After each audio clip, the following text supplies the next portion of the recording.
Okay, people, well, we're back in some kind of action here. I've taken a hell of a plunge following up to our disaster with the original transformer. Cool, so the original transformer is dead. That's it there, right? And I go online looking for a replacement. The problem is all the replacements, no one makes a new replacement. Funnily enough, because I come from the guitar amp world where you could get replacement transformers for any guitar amp you can think of, right? So why are there not replacement power transformers for McIntosh, classic McIntosh amps that are so popular? It's a mystery to me. Anyway, so I don't want to go online and buy a used one, which also probably comes from a parted out amp, and it's going to cost me $250, $300 to buy it, and then maybe another $100 or $200 to ship it where I live because of the expensive freight charges and duties. That's going to end up costing me over $500 US, and I don't want to buy a 50-year-old transformer for that much money. All right, so what I've done, I'm doing an experiment here for your benefit. The purists will be cringing and cursing, but I'm trying something new. I want to make up a new solution, right? So, considering the voltages necessary on the original power transformer, I have bought two toroidal type transformers which run nice and cool. They're very efficient. And I bought two of them to make up the relevant voltages here. 6.3 to run the lights, 170 volts AC, well 85 really, to 85085 to run the high voltage. And then the main power transistor high current circuit is this 58, well it's center tapped, so it's 29029. Okay, so what I have here is a 28028 transformer with a higher current spec than the stock transformer. And this has the 6.3 volts for the pilot lamps and the high voltage winding as well. So I'm just going to, so the main idea when I was buying these, I was trying to find ones that were small enough to see if I could melt the potting and take the original transformer out of its housing. I was hoping that I could stick two toroidals inside here, but that did not happen. I couldn't get the big one that was small enough to fit in that box. So I bought a Hammond box, which comes, it's aluminum, cast aluminum, and it comes in this beautiful rough flat finish. And you know what? It just looks right there. If I could squeeze two toroidals under here to hide them, I'm gonna be happy with that, right? Because again, this is a basket case project at this point, and I'm just, I'm pretty far away from getting this back to original condition, right? Okay, so this is the exterior area of focus. So what I want to do is I want to lay the toroidals down here to stack them on top of each other. I'm not worried about heat. You may be saying heat from transformers, they need a lot of ventilation and so on, but every time I see toroidals in use, they usually have something of a metal or plastic cap over these, and they seem to be often covered up. I don't feel too concerned about covering them with this. Also too, my McIntosh 2105, MC2105 runs very, very cool. I mean, I have it running all day long, and you could barely even say it's warm. So I'm not concerned about heat. Right, so we're gonna put the transformers here. I've spent a few minutes routing the primary and secondary wires, putting some heat shrink so I know where they're gonna go and so on. And stack them here, secure them together, figure out how I'm holding them in place sturdily, and then I have to figure out how I'm going to cover, this cover on securely. I think I'm going to have to make something of an L-shaped bracket to grip the inside of this can, and use these stock bolts here to hold it down. I think that's what I have to do. Okay, so I'm actually getting somewhere. This can is covering the toroids, which are stacked together. They're fixed to each other with this high temperature tape holding it together There's some, RTV silicone holding them together at this joint and on the bottom to the mounting plate below. And I have all the secondaries and primaries hanging out in the appropriate holes where I want them. And this can fits on very neatly. So we're looking good. Right, let's get this thing hooked up. All right, people, check out the scene. So I've mounted up the transformers. I haven't wired them in yet. I made some little stainless steel L-shaped legs for the inside. And I put some screws on, which is the same screws that has the, like on the terminal strips and stuff, right? I had no other way to do this. But it looks pretty good. It sits well there. It's a little taller than the original cage, so just a 1/4 inch taller than the original transformer.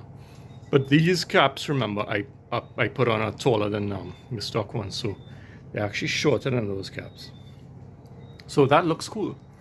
If I had one of those McIntosh diagrams sitting here, you wouldn't even notice the difference, I think. And it lines up well here. We're looking good. We're looking good.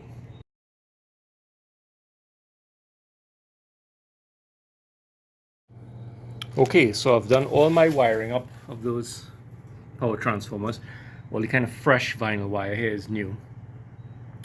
And I've just wired it as best I could, double checked everything, secondaries and primaries. I've done my best. Right, so now I'm going to fire it up again. So I have, now one thing, while the last time I was first firing this up, I realized that the breaker fuse was disintegrated and not working. It was actually stuck off or stuck on, whatever it was. So I've replaced this with a regular glass fuse type, which means I had to open up the hole a little bit. I had to go from 3/8 to 1/2 inch, and I opened it up. I didn't keep it centered when I made it larger. I actually made it larger to the right side, right? So that on the inside here, the body of the fuse holder will have some clearance over this transformer tray. And of course, I've put all kinds of heat shrink and stuff in all this area here. Okay, so I'm gonna fire this up. Brave. I'm saying some prayers. Great news, folks. It switches on. And it is not blowing the fuse.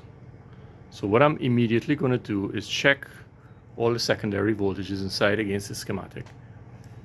And I'm going to start to pick away and see if any adjustments need to be made, because I know for this high voltage circuit, my AC voltage on my new transformer is actually 160. So I'm going to have to reduce this resistor a little bit to eventually get the correct 90 volts over there. Okay? So I'm just going to go through these things now. Just praise the Lord that fuse ain't blowing.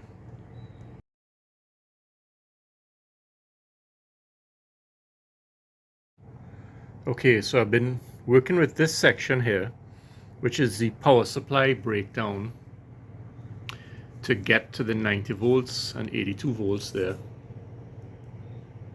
Right, and I've had to change these values. I think I put 33 here, 56 there, and 150 here, and I've gotten where I'm supposed to get 90 here. I'm getting just about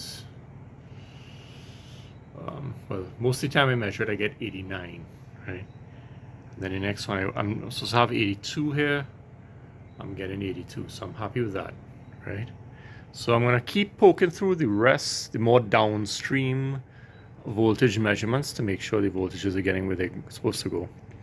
But straight off the rectifiers and stuff, we're good to go. All right, folks, so we still have a long ways to go. I've turned this on. When I hooked up the speakers, the meters have just pegged on full. And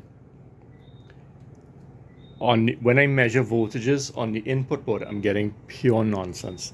Literally none of the expected voltages on the schematic are showing up there. However, when I plug in music, I'm getting sound. I don't want to play too much because I don't want YouTube to chop me off, right? So I don't know. A lot of scrutiny still ahead of me, but it is passing sound.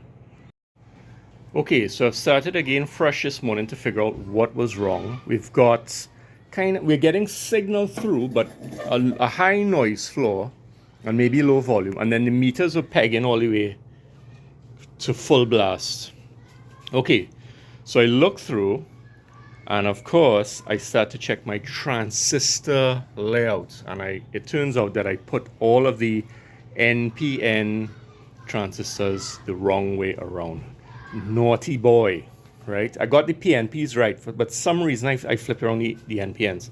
So as you can see, I've put all these white dots on all of them, and they weren't for matching or anything. They were just to reinstall, flip them around and reinstall them and make sure I'm comparing them properly to the schematics. I had the emitters going on the wrong way, right?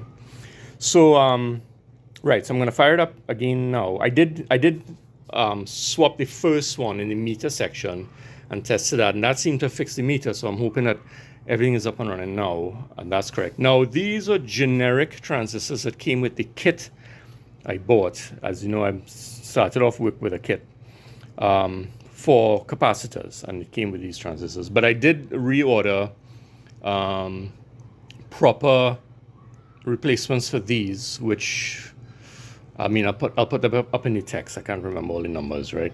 But if I have damaged these from having half of them in backwards, I do have maybe more appropriate replacements on the way already. Okay. Okay, so we're somewhat back in action. I have fired it up. Everything works right. The meters work right. The input boards, transistors, they all work and everything runs. Problem is, I'm getting some wacky high voltages on the input board. Like I'm getting a 25 where I should get a 15, that kind of thing. And over on the output section, one of the transistors, this one here, is giving me an emitter reading that's a little low. So I'm going to swap back some of the old ones to see if that cures the problem. I think it's the transistor, not the resistors inside, because when I swapped this one and this one, the problem followed the transistor. So this, I'm getting a lower emission on this. I don't know if it needs to break in a little bit. I mean, all the parts in this are brand new. All the resistors, all the transistors, capacitors are all breaking in. So maybe I just need to run it and see what's happening. But I'm gonna just jam a music. Again, YouTube copyrights. I can play my own music. That's not gonna be a problem. If it would care to play.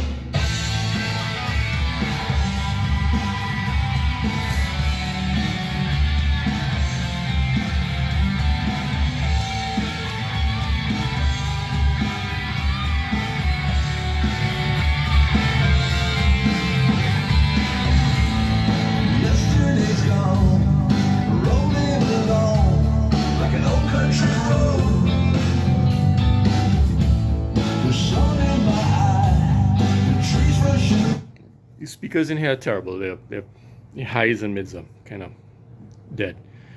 So I'm just gonna let this thing run for hours when I am in my workshop here, supervising it. And when I swap those new transistors on the input board, I hope those clear up those voltage issues. And I'm gonna continue to figure out what's up with the little mismatch on the output transistors, right? I've left this running for the last 3 hours or so just to let it burn in a bit. No signal passing through it, just running idle. And I've been testing some of the voltages. I've calmed down a bit. I find the voltages a little too high on the input board. And there's some kind of not so great emitter voltages on the output devices, right? I even put back one of the original Motorola devices to see if that gave a better emitter reading, and it did. So I don't know. I mean, I bought these new old stock Motorola's, but maybe buying brand new production ON semis might have been better tolerance. You know, you never know. Sometimes we chase down the old original parts but the new parts are better, right? Okay, so what I'm going to do now, I'm just tempted to do a power output testing with the speaker load resistors, because I want to change all these input resistors, all these small TO92s. Okay, and I've ordered those. I'm waiting on those. I'm not sure if I'm going to change these output devices again. I don't know. But let me at least do a power testing to see how much output it gets right now, and then I can work on improving that, right?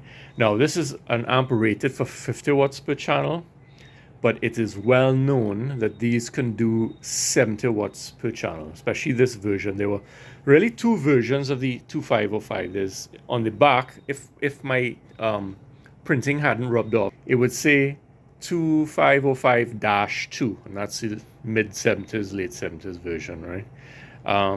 So let's get this thing tested.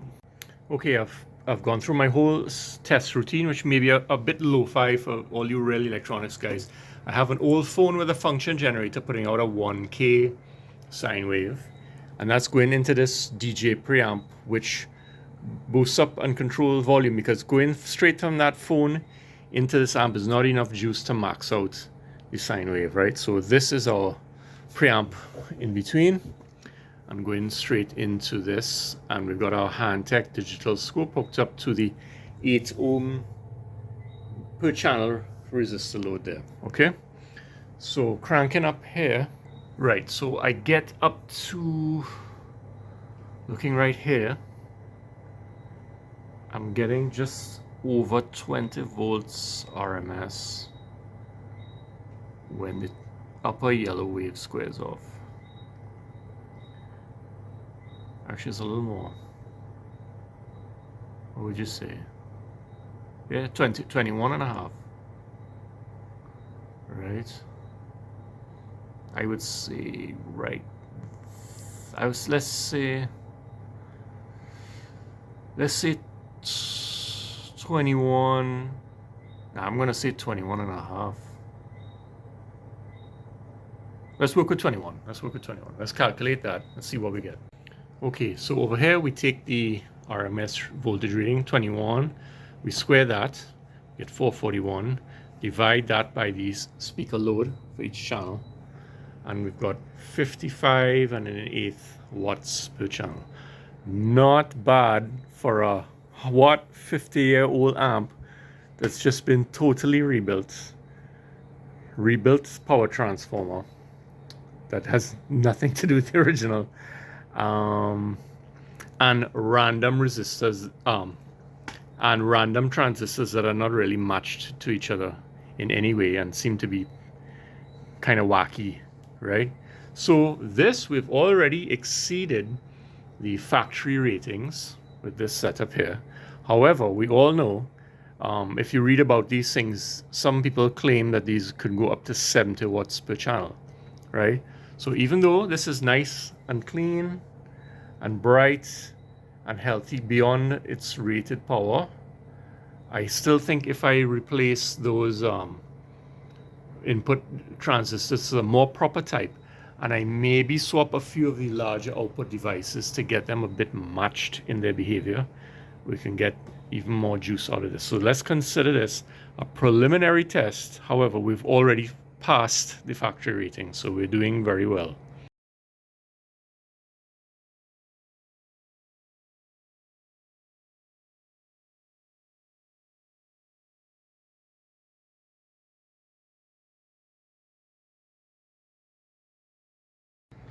Okay, so I'm entering into another phase of this project, and there's quite a time delay in between these different steps. Like starting from here, the last time I filmed anything on this amp was probably about a month ago, because I got it up and running, got over 55 watts per side, and measuring too many inconsistencies on the various emitter voltages. So I've ordered new transistors, because like these are the original old stock Motorola's, but some are measuring a little off, right? So I bought some new ON Semi outputs, which are the correct successor company to the Motorola's. I wish I knew that. Just imagine, everybody knows that Semi took over from Motorola, but in the course of researching this project, I didn't even realize that, right? Anyway, also too, a couple of other transistors have not arrived, but roughly speaking, the main big outputs I am replacing due to inconsistency, but also realized from the kit that I got, these transistors that they supplied are completely wrong, right? These are Sentry monitor transistors, right? And I've ordered the correct ones. So I just got those and I'm going to install those. I'm still waiting on the better replacements for the input board transistors, right? Which again, I've supplied with some generic PNPs and NPNs in this kit, and I'm realizing that there are better modern replacements to these generics. So I'm hoping some of my voltages take a twist over to more consistent voltages with each other and with the schematic. Okay, but as I say, I'm still waiting on these transistors to arrive. It's been crazy, the delays that I've seen waiting for parts to come in. Okay, so I'm just kind of rebooting the project at this point, though we're already up and running. Okay, so looking at the output boards, the ones I'm about to replace are these. And these are Q13, 14, 15, 16. This is the schematic. Yeah, and they're these ones there, over on the right hand side within the dotted lines, because the dotted lines indicate what's on the board. So this, and this. And what I have in there now, again, are mistakenly the same PNPs and NPNs generic in the kit as what's here and here and here and here. Okay, so we're swapping these out. Now, the new replacements I have over here, and they don't look the same. One looks like the regular 292s, and one looks like little flying saucers, right? And I remember that the old ones we took out had the same appearance, you know.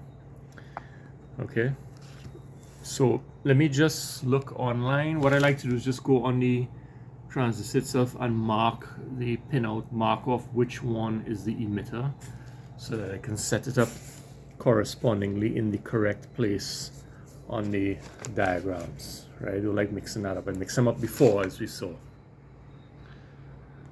Now, while reading online, researching about refurbishing these McIntosh amps, everyone says to get rid of these little solder barrels that exist on the circuit board for the component to mount to. But I'm telling you, I'm loving them, because having to repeat removal and installation, I'm heating this to remove the part and put the new one back in, rather than soldering directly to the circuit board. And I think I'm doing less damage to the board because these barrels are here, right? I'm pretty sure about it, so I'm loving them right now. So okay, so the 30,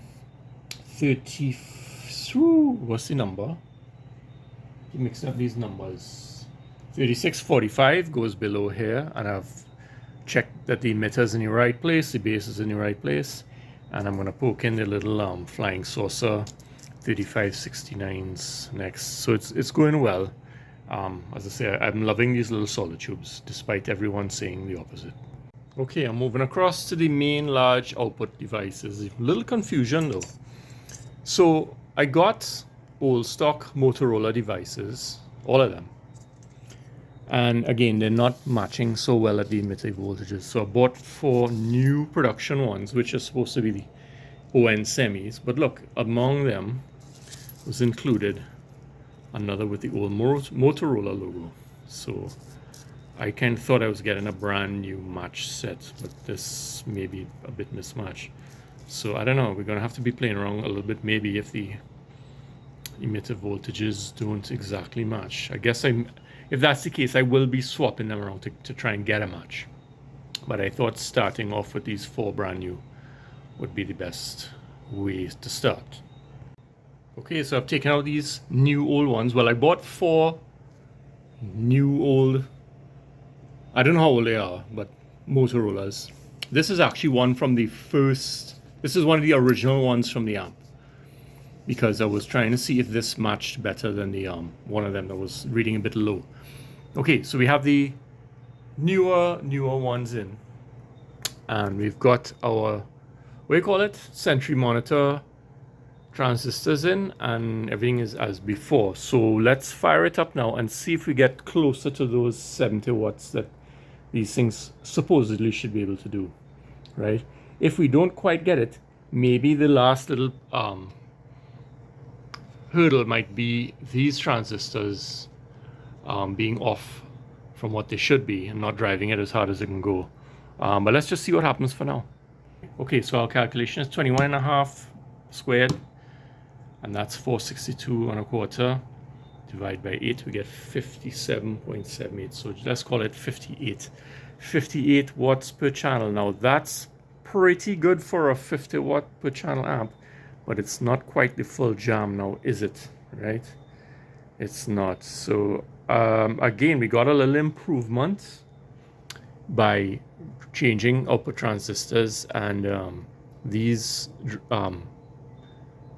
Sentry monitor devices, but let's check the actual voltages to see that everything is running matched and so on. I haven't even done that yet.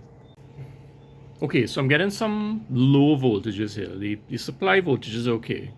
I'm getting about 38 where I should be getting 40, but that seems to be kind of the norm with our line voltage and so on, right? Where I should be getting minus 25 here, I'm getting like minus 12, minus 13. And over here, where I should be getting 15, I'm getting more like, I don't know, well, this is the weird part because it kept dropping as I kept testing it. It started off at about 6 or 7, and it's dropped down to about 2 or 1.5. So I'm not sure what's going on with this voltage here, right?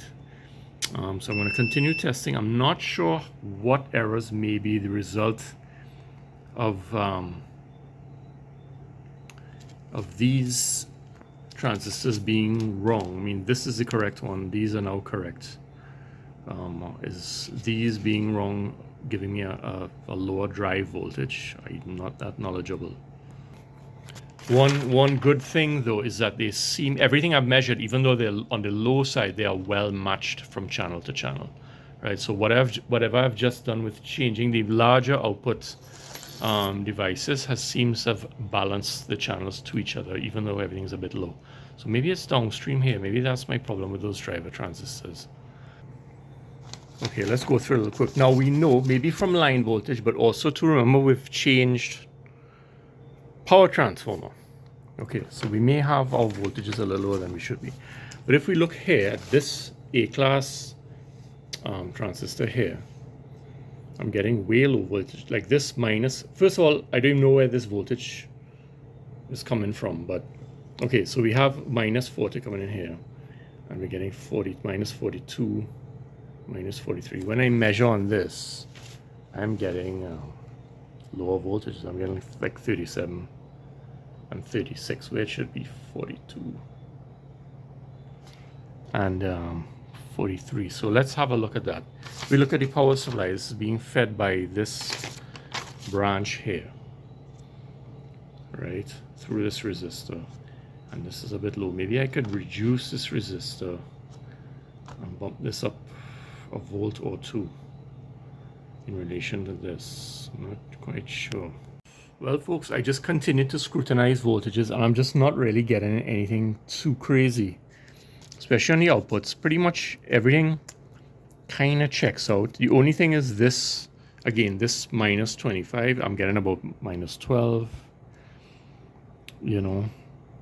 On this one, yeah, where it should be 15 millivolts, I'm getting a varying low figure, like 6 millivolts downwards. So that's the only thing I could find us wrong. So maybe, I don't know, I'm really kind of down to just the last correct transistors to be replaced will make things spring to life. I really don't see anything wrong otherwise. I just noticed something. When I switch the leads on this input, the little square arrow at the top Okay, I'm switching right now. The basically the little square top error is from the signal, so I'm gonna kind of ignore that, and let's crank up again and see how we can work around that little error there.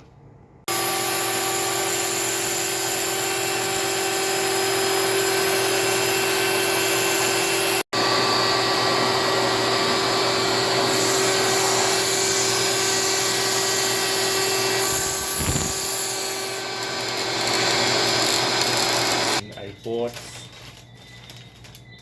a couple of these Toshiba 2 SC2240s and 2 SA970s, and those are the NPNs and PNPs for the input board and this side of the driver boards.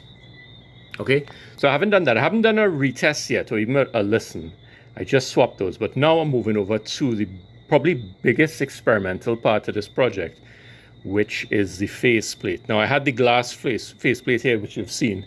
Of course, the other night I dropped it on the ground and it's become pieces. It's all broken up.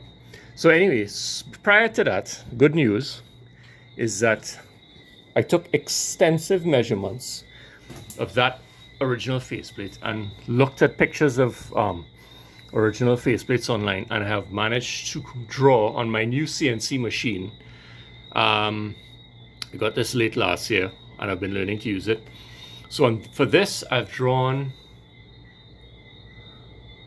a McIntosh faceplate, which of course you see here in reverse.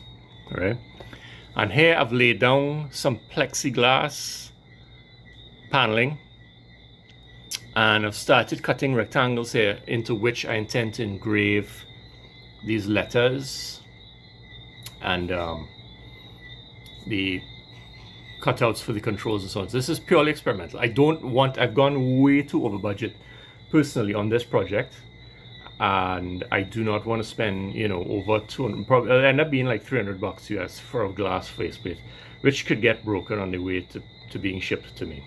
Okay, so I've drawn this up, going to do it in plexiglass, and let's see how it goes.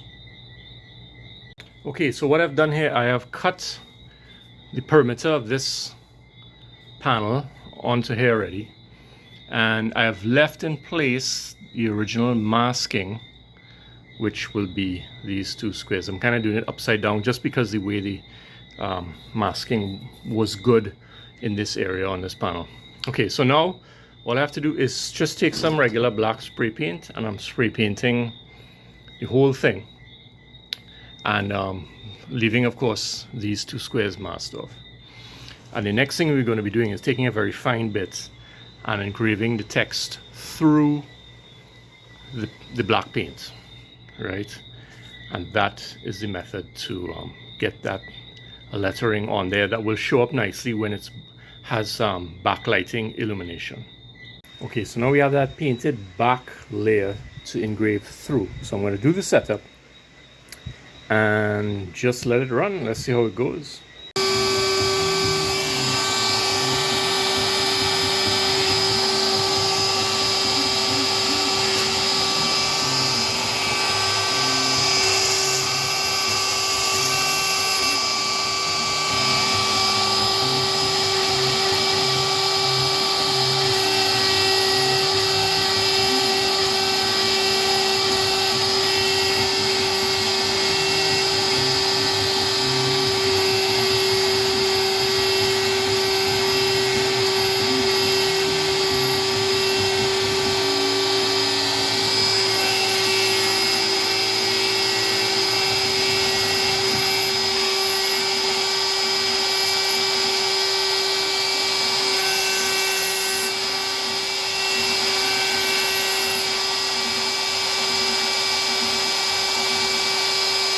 Folks, we have, I don't know if you'll hear me, I'm talking loud, but this is the first tool path, which is cutting the control holes, and this is using a straight bit. I'm going to be doing another one that uses a V-tipped bit to do the actual engraving.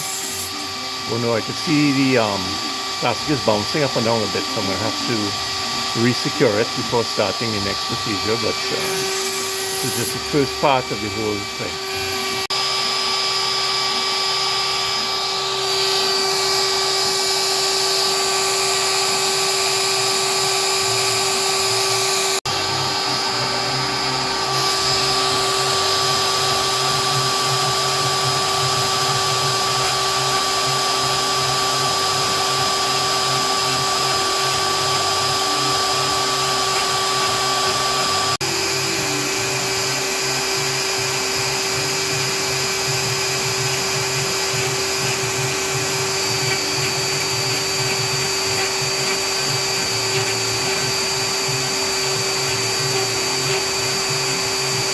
Okay folks, so this is kind of a reject because we had a problem. This indicator hole has been drilled all the way through, and that was not intended, so that's a mistake on my part. It drilled all the way through in the same way that the control holes will drill through, okay? The rest of the lettering here is only engraved down 0.5 millimeter through the paint, okay? So let's strip this off. So at least it's a very good test run. Let's strip this off and put it up against the amp and see how it looks. Okay folks, so this looks great at a glance. At this initial glance you say, damn, that's a McIntosh faceplate, right? But we have a couple of fails. But it's a successful prototype, right? So the first fail I can see is that I made a mistake and I drilled all the way through on a couple little spots, which is the gain little dot there, and the indicator thing. Now if I was desperate I could just patch that up in some way, but anyway, we're gonna redo this. But also too, the text looks a bit blurry, right? And the reason is these were engraved with a V-shaped bit, and I probably should have done this with a straight, very fine straight edge bit. So this looked better on the program than it does in person. It's kind of blurry looking, right? Other thing, I think that the holes for the panels are a bit too big, and they're kind of showing, let me see, they're kind of showing the perimeter a bit much in person, like on the inside there. So maybe I can make these rectangles a little smaller, right? That's no problem. And the main major thing is that the paint that I put just wasn't thick enough. Look at this. Bam. The lighting is coming straight through. And when I hold it up to the light, look at that. Oh, the paint is just coming. So I did like 3 heavy passes of spray paint, and that was not even close to enough. There's a different section down here that a friend of mine had painted onto the acrylic as a test before he gave it to me. And this is obviously much better. So maybe that little spray paint I did should be done with something much heavier, or more coats of it. So look, check out the backlighting, just comes straight through. So I have some corrections to make, but the layout and the general appearance seems very good, right? Actually, I forgot to put into place this plexi refractor panel here, which helps to backlight the text properly, and that does help illuminate the text more evenly.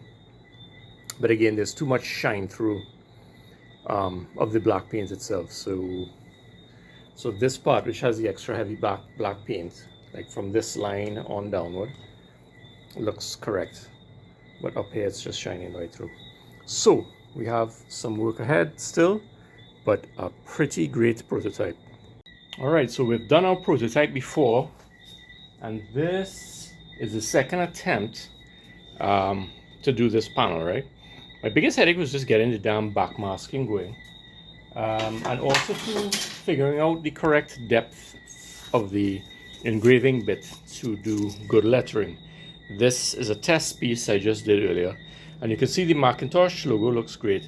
You can see this, the right side of this text looks perfect, but as we move over to the left, you can see the letters are a bit distorted, especially the top and bottom ends of the long strokes of the letters. And that, I think, is from When this thing is, I'm doing such a shallow engraving that any little wobble from the panel not being glued down perfectly results in varying depths of the engraving, right? So I have to be very careful to get this perfectly flat when embarking on the engraving, right?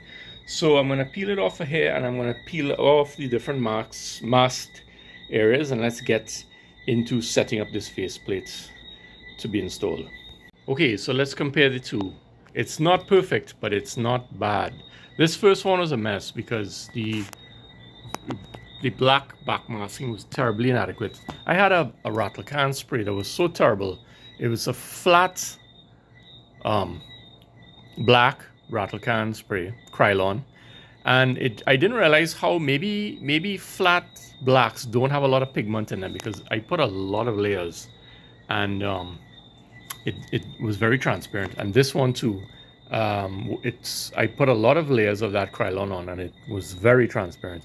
And only till I just end up hand brushing some acrylic on the back is when we actually got it light proof, right? So anyway, that was backmasking was a problem. The other thing too is that I went too deep with the engraving, so you can see there's a blurry halo around each letter. And in this we went much shallower, and so the lettering is crisper. Now I can see a problem with here and here. This looks deeper than here. Like for example, that pan lock looks much lighter over on this side, right?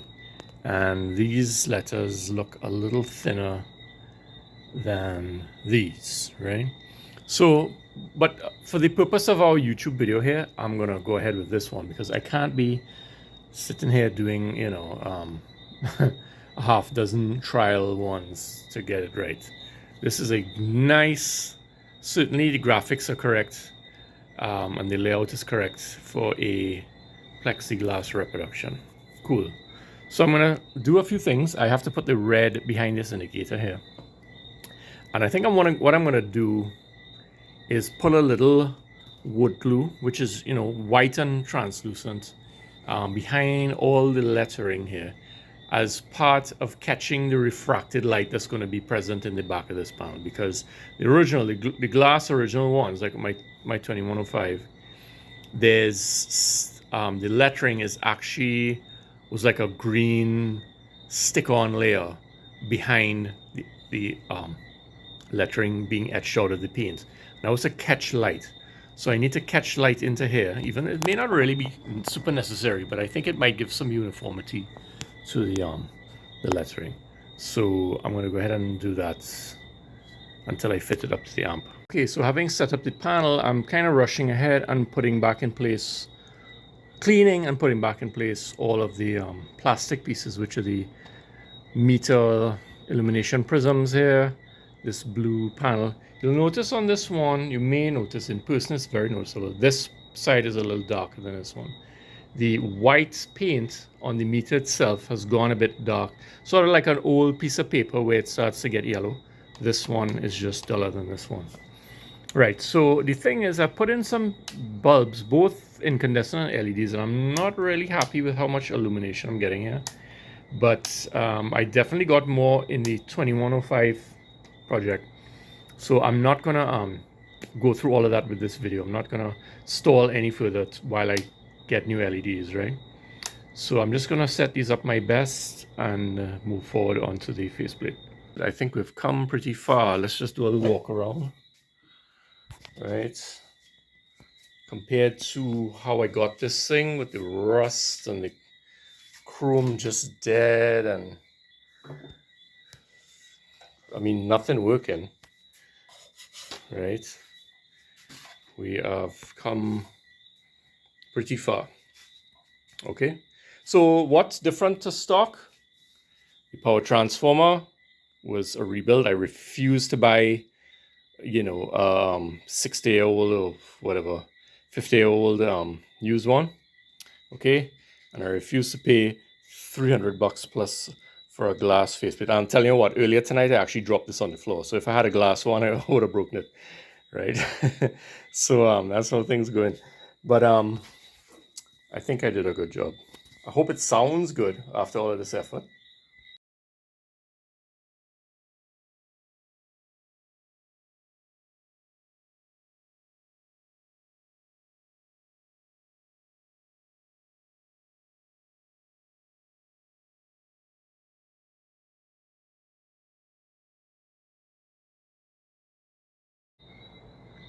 Right, so I have everything hooked up properly.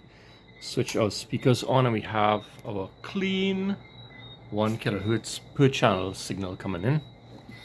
And what I'm going to do is crank up this volume until the top of those, well, top and bottom of the waves start to square off. And I'm going to have to do some adjustments to the scaling of the wave as I crank up, right? So we crank up via the volume knob. And we see there, blue channel has started to clip. It could be an issue of balance. On the balance part here, we can tweak that a little bit. And also these are full up. The gain on the amp is full up. Actually, I'm going to put this to mono too to make sure that I do have identical signals coming in. Right. And let's go up. Right, so just about there we're squared off. Okay. I can't claim that that is clean, but I'll claim that that is clean, right? Okay, so a little procedure to make sure we're getting the right RMS voltage here. I just hit measure on this button here, and we get a display on the side. And we will have various versions of voltage reading out here. And what we're looking at is the period RMS, which is the size, sorry, I'm in mute right now, of the single wave. If we do cyclic, it takes a sort of average of a longer series of the waveform, which could vary, right? But this is not varying. So right now we seem to have 20 as our maximum clean voltage. I could kind of, I'm tweaking this. The problem is this volume knob has steps, so I'm kind of trying to, sometimes I have to kind of jog in between the steps. Let's look at this a little wider and taller. Right, so let's just observe the square at the top. And what is the highest that we could get it before saying that it's squared off? I would say just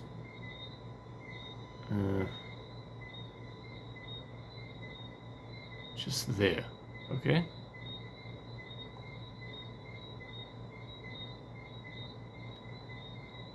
And our period RMS, I'm gonna say 21 volts. Let's just say, I'm gonna say 21 volts. Okay, so let's work out how much wattage that is. Okay, so the math we have here is 21 by 21, which is 441. And we divide that figure by the speaker load, which is 8. And we get 55 and an eighth watts. Now, this amp is rated for 50 watts per channel, but it's well known that it could do more than that, 60 something watts. So this is actually on the low side. But considering we don't have the original power transformer, I have a feeling that this power transformer gave me a couple less volts than it said on its literature, right? So there's a couple of voltages in the amp that should be 40, and I'm getting 38 or 37 volts. So that transformer should have maybe gone one step higher in the voltage rating, but it's a bit late for that now. This still is exceeding its rated voltage. So this is a good, acceptable power output for the setup that we have here. I'm doing a little further testing because I'm reading these notes here, and the notes say 100 watts RMS continuous, 50 watts per channel operating simultaneously into 480 or 16 ohms. Now, I was just operating simultaneously, but I figured let's test how much I would get if I was checking the channels individually. And if we go individually, right, you would say that wave is still clean, right? I'm getting as high as about 25.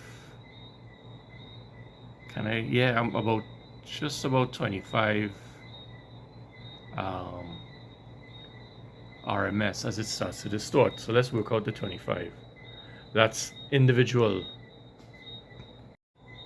Right, so I seem to be maxing on the yellow channel, which is the right one. I seem to max out at about 22.8. And on the blue channel, I seem to max out at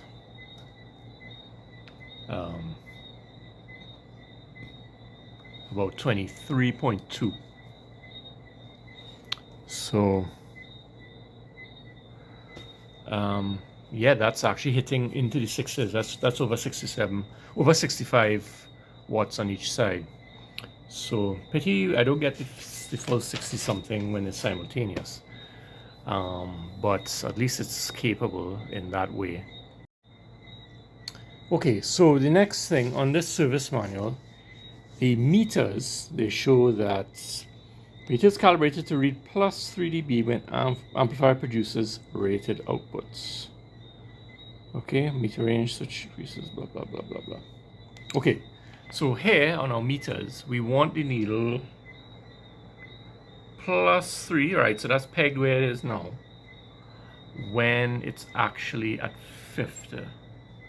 Hold on, I'm kind of messing with the volume. Okay, so we want to calibrate. So actually, I find that's a little odd. I think that the other one, the 2105, was 0 dB at the rated output, but this one has it as plus 3 dB. I kind of would prefer if it was at 1. But anyway, let's go ahead and follow factory spec. Okay, so we have to work out here that 50 watts per channel, what RMS voltage of wave would give us that? And the math is here. So 50 watts by 8 is equal to 400. The square root of 400 is 20 volts RMS. That's the exact backwards math of this, right?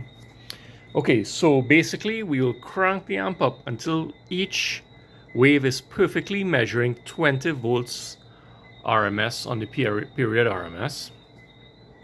And we'll leave it there, and we will just spin the little meter adjustment wheels to get the needle exactly on plus 3 dB on each channel. At that point, they will be indicating 50 watts on each side, exactly in the right spot on the graduation there. Okay, this is set exactly as I wanted. Period RMS and period RMS 20 volts exact, right? So I'm just not touching any controls at this point because it takes a little jogging around to get it exactly there because again this knob is stepped. Okay, so I'm just going to take this little flathead screwdriver and spin these so these needles come back down below 3, and I'm just going to put them back up to meet the 3. Oh, I forgot to mention too, that's when it's at the 0 setting, right? There's off, 0, -10, -20. So you'll see I'm just going to spin my finger on the other one here. Now, of course, I've got to move these pots around like crazy when I was doing cleaning, and they're set all the way down, right? So we're going up to just hit 3. Just hit 3.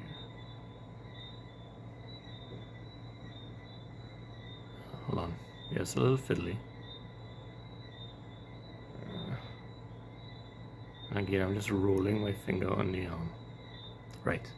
So that's good. And the second one, which I already did, let's just go back on it so you can see it move. I'm trying to position the camera. Right, so these are exactly lined up. And if I change the sensitivity range, I'm hoping they fall on the same number. Oh no, they'll go higher. Yeah, they go higher. Right, so that is indicating hitting 50 watts. Again, I wish it was spec to 0 so that when it crossed 50 watts, it would go up. Again, this doesn't make sense. I kind of rather set it on 0. Okay, small side quest here. I noticed that putting the amp to 50 watts and getting the needles to hit +3 was one thing, but when I turned the volume down, they were going down unevenly, and even when switching off the amp, they sit at different positions. So I realized there's 2 calibration screws. I didn't have to do this in my 2105, but there's a sort of a no power rest point screw adjustment here, and I believe I just have to set them so that they're even here, and they should track better when the amp is on. So I'm not too familiar with this. I didn't really see any videos online of this procedure with peeping through the refractor glass here. Right, so the best I could do for now is set the 0 points together when it's powered off. And let's run the power test again and see if we could get the needles to track better with each other. Okay, by playing around with both the front mechanical screws here and the internal thumb wheels, I'm getting it to track pretty good. It's not perfect, and there must be some channel imbalance, which you could see with the waves superimposed over each other. But it's not bad. When I go all the way down, it's sitting at about the same position, and all the way up to rated power right there. They're just about the same there. I could raise those up a little bit, but you can see they're tracking quite well. As I say, this is a stepped pot, and that doesn't mean it's perfect, but you can see the graduations there, pretty good. That's pretty good. If it's off, it's by like a quarter decibel,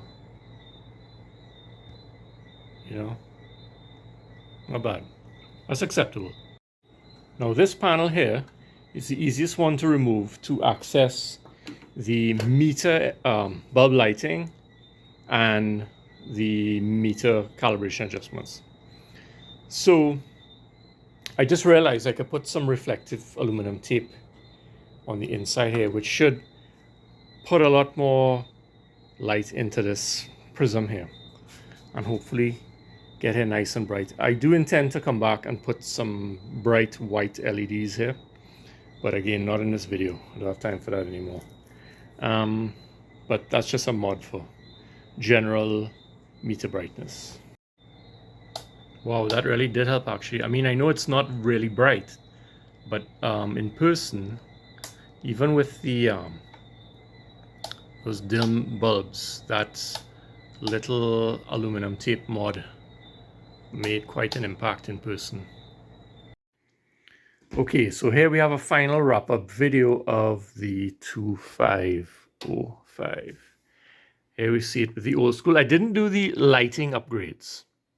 This is the same old regular yellow bulbs, right? So it's got that, in person, it's very much a greenish look and very yellow text. This 2105 is, if you look through my other videos, you'll see a refurbish video on this, and that's a modern white LED bulbs, right? So you can see a difference there, but in person, the difference is more obvious, right?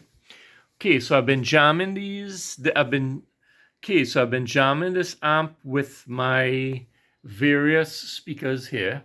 I have some good stuff. I have the AE Acoustic Energy AE1s. These are the original ones. I'm not sure if it's from late 80s or 90s, early 90s. I got these from an aunt, an English aunt, and I do have the cast iron bases for them.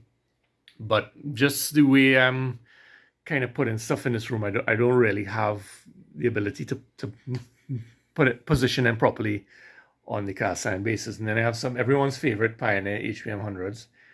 And then these KEF 104.2s, which the most recent ones I've gotten, and I've been doing things like I had to replace the speakers in them. And here are also the KEF 104.2s, which are my most recent speaker. And I've just done a bit of refurbishing on these as well. So you can look for that in my other videos recently. I had to do the typical stuff, which is replacing ferrofluid in the tweeters. I did that and it did not turn out well. They're really down on height and volume. So I've replaced the tweeters. I had no reasonable way I was going to leave those original tweeters in there. They really sounded dull. So there's a new tweeters from Midwest company, and the woofers have been refurbished with new donuts and suspension. Right, so bass and treble need work. Every pair of KEF 104.2s is a project, okay? And the only thing you don't really have to work on is the mid-range, which are these two here. And then, thankfully, the crossover, which is very, very large and has a lot of capacitors in it, they tend to survive. So a lot of people say that they recap the crossovers and they don't hear any difference, right? So thankfully, we can assume that even when we do the project, the crossovers are okay, right? So that's what I've been using with this MC2505, just to hear what's happening. Now this amp is sounding great. Actually, between the two, if I go into these KEFs here, which kind of are the most critical listening speakers I have here, I think that the 2505 is actually sounding a little better than the 2105. Right? Remember, after all this project, almost every part in the audio path is new, okay? Except the autoformers. We have new power transformer, capacitors, diodes, resistors, transistors, okay? Everything is redone. And it sounds good. It sounds sharp, okay? This one, the 2105, I'm hearing a little graininess and distortion when I crank up like rock music to a certain volume. I'm hearing like distortion in the guitars blurring together with the drums and the vocals, right? And the clearest amp I have of all are these Dynaco Mark IIIs up here, right? Those are crystal clear when I crank them up into these KEFs, right? This 2105 is not so clear. I'm thinking of going back into this one and redoing, maybe changing all the resistors to metal film resistors, or maybe the transistors I use on the input and driver boards were a bit generic and maybe not the most correct transistors that I could be using.